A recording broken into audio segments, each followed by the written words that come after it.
So, how to get maximum battery life from your Galaxy Z Fold 8. This phone has a battery capacity of 4,800 milliampere hours, which is kinda close to Samsung's flagship phone, the Galaxy S26 Ultra. We are not going to downgrade the user experience of this $1,900 phone by turning off high refresh rate or any other useful feature. First of all, we are going to turn off background scanning services, which are continuously running in the background, and most of the time we don't even need them. One of them is the print service. To turn that off, go to settings, then tap on connections. Now scroll down and choose more connection settings. Here you'll see printing.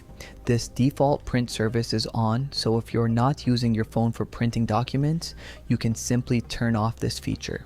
Similarly, if you go back, you'll see this option that says nearby device scanning. This option basically continuously looks for new devices around you. For example, my Galaxy Watch is paired, and I'm not going to add any new devices soon. So I'll simply turn off this toggle so that my phone can save battery by not constantly looking for new devices.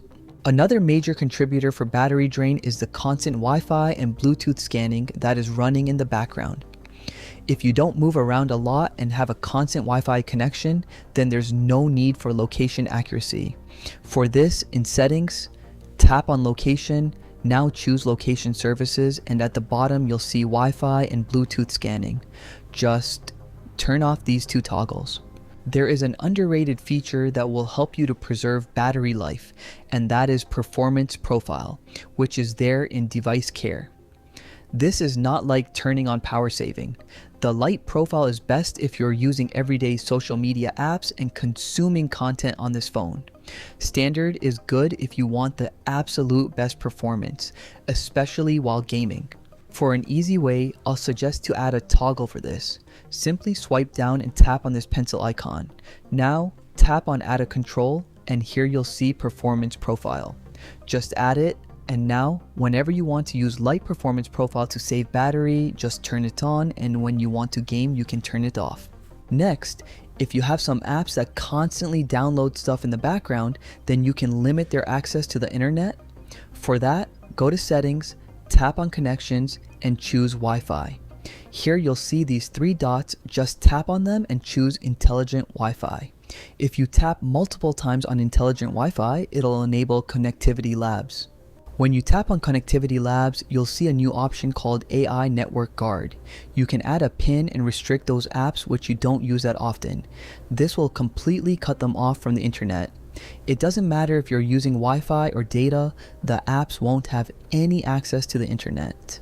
This can also be used for productivity, but if you don't want to do this long process, you can simply go back in settings.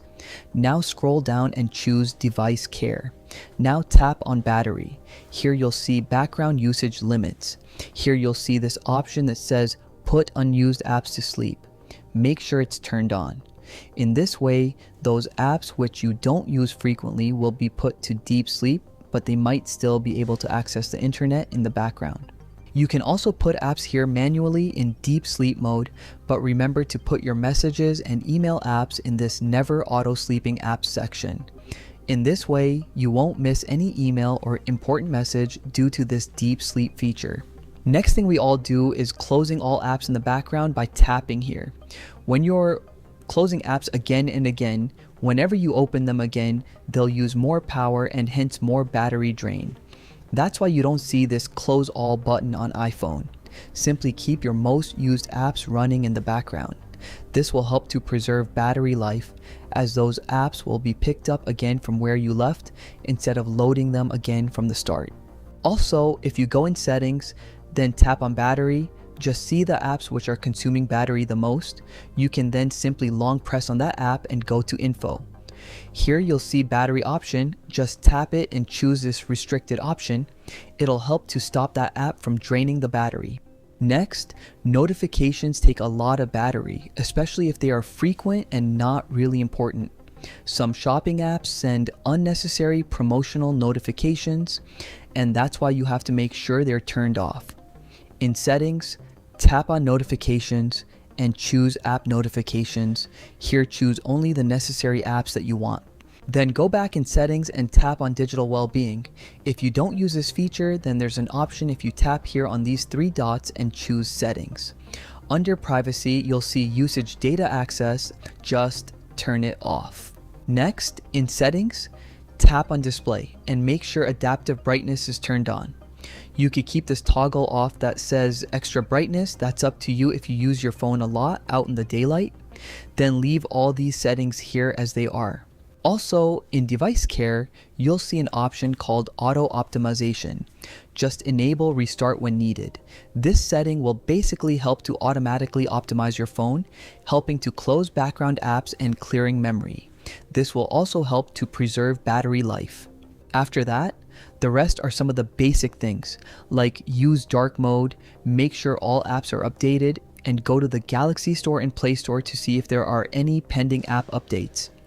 App updates mostly have bug fixes, and that also helps a bit. So those were some of the settings. Make sure to try them out. And with that said, I'll catch you in the next one.